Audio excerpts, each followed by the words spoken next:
Friendships. मिया और लियो की कहानी। हमेशा के लिए सबसे अच्छे दोस्त। मिया और लियो स्कूल के पहले ही दिन मिले थे। जिस पल वे कक्षा में एक दूसरे के बगल में बैठे, वे जादू की तरह क्लिक कर गए। मिया को चित्र बनाना पसंद था। एक डी लियो कहानियां सुनाने में बहुत अच्छा था। साथ में उन्होंने कल्पना की पूरी दुनिया बनाई। वे सब कुछ साझा करते थे, अपने रहस्य, सपने और यहां तक कि अपने पसंदीदा नाश्ते भी। जब मिया एक के बारे में घबरा गई, बड़ा परीक्षण, लियो ने उसे मजेदार चुटकुलों से खुश किया।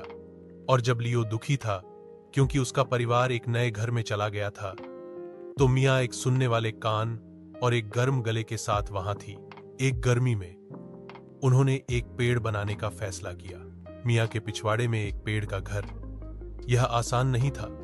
उन्होंने हथौड़े और पेंट से संघर्ष किया, लेकिन वे हर गलती पर हंसे। गर्मियों के अंत तक उनका ट्री हाउस सिर्फ एक छोटा सा लकड़ी का घर नहीं था। यह उनका विशेष स्थान था, जो टीम वर्क और दोस्ती की यादों से भरा था। साल गुजर गए और भले ही वे बड़े हो गए और अलग अलग स्कूलों में गए, मिया और लियो सबसे अच्छे दोस्त बने रहे। उन्होंने फोन किया।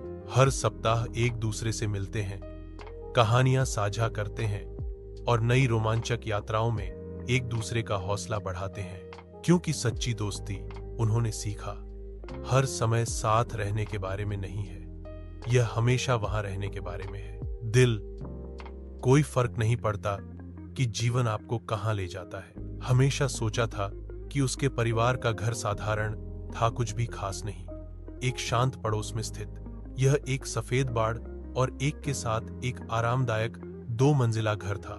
अच्छी तरह से रखा गया बगीचा। फिर भी जब वह एक दोपहर धूल भरे अटारी में घूम रही थी, तो उसकी नजर कुछ असामान्य चीज पर पड़ी। दूर कोने में, भूली हुई पेटियों के ढेर के नीचे, उसने एक संकीर्ण ट्रैपडोर देखा जो छिपा हुआ था। फर्श के तख्तों को जिज्ञासा जागृत हुई।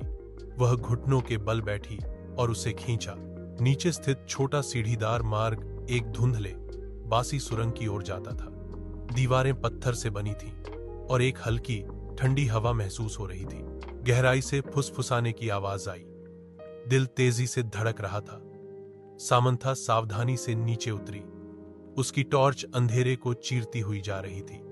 सुरंग उसकी उम्मीद से कहीं ज्यादा लंबी थी, जो नीचे मुड़ती और घूमती जा रही थी। पृथ्वी, वह इस भावना को हिला नहीं सकी कि वह अतिक्रमण कर रही थी, कि कुछ उसका इंतजार कर रहा था। अनंत काल जैसा लगने के बाद सुरंग अंततः